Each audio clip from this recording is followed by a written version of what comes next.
পারমাণবিক ইস্যুতে যুক্তরাষ্ট্র ও ইরানের মাঝে চলমান সংকট নতুন মোড় নিয়েছে মার্কিন প্রেসিডেন্ট ডোনাল্ড ট্রাম্পের সাম্প্রতিক বক্তব্যের পর।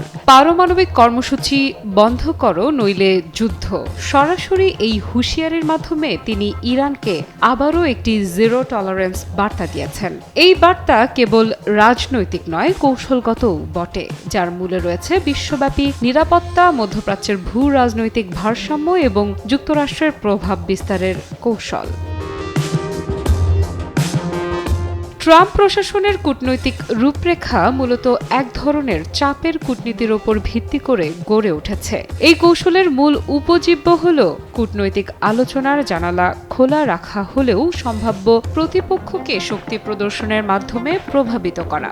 এটি এক ধরনের দ্বিমুখী বার্তা, যেখানে আলোচনার প্রস্তাব থাকলেও সমান্তরালে সামরিক হুমকি স্থায়ীভাবে বিদ্যমান থাকে। ট্রাম্পের সাম্প্রতিক বক্তব্য ঠিক এই কাঠামোতেই তৈরি।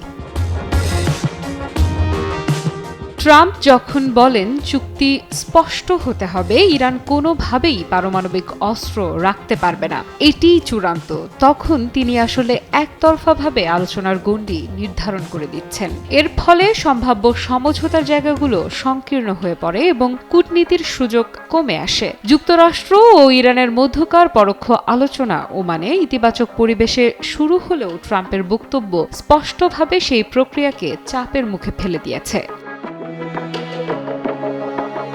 তবে প্রশ্ন হলো, ইরান আসলে কি চায়? আন্তর্জাতিক বিশ্লেষকদের মতে ইরানের পারমাণবিক উচ্চাকাঙ্ক্ষা শুধুই অস্ত্র অর্জনের জন্য নয়, এটি একটি কৌশলগত সিদ্ধান্ত।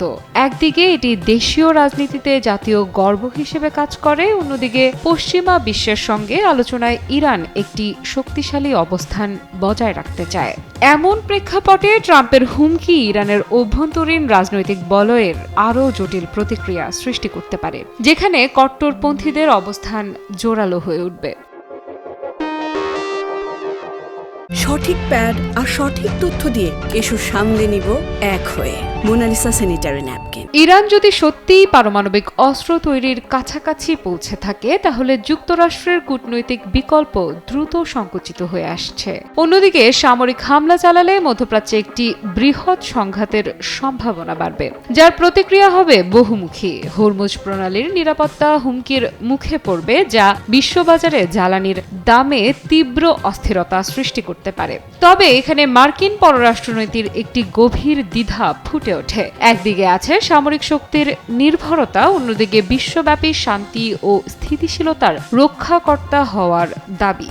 এই দ্বন্দ্ব এখন সবচেয়ে স্পষ্টভাবে প্রতিফলিত হচ্ছে ইরান প্রসঙ্গে।